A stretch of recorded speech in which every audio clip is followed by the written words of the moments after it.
Musanikombe nevanongombeya nekuti inini ndini nini iwewe ausi nini uyo God knows ndomuti God.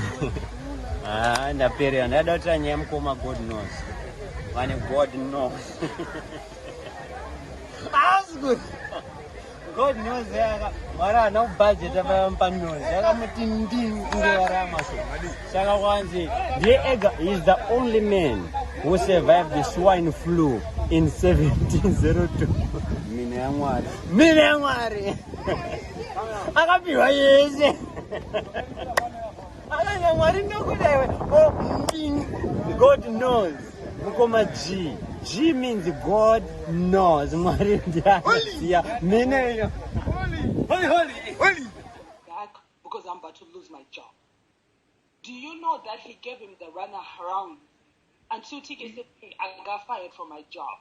Did he care? No, he didn't because it has nothing to do with him. So if you're asking him about your rent money, I don't think it's going to happen. He doesn't care. And that's what pissed me off. It's not even about the money for me. It's the fact that he doesn't care. No, you know what?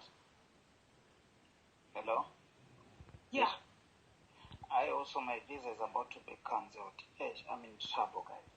My school is not going to extend my visa until I pay off my tuition. Yeah, I'm sure this guy is in charge. Now it's almost 4 a.m. I was waiting for this call, to be honest. I'm at work, waiting for this call. It's 4 a.m. Yeah. Wonderful people. While we appreciate all these issues that are at hand, the bottom and the most important thing to consider and to map a way forward is Teemak says he will pay what he owes, but what he can't do is to pay or tomorrow. But we can agree on a time frame where we have a mechanism to follow through.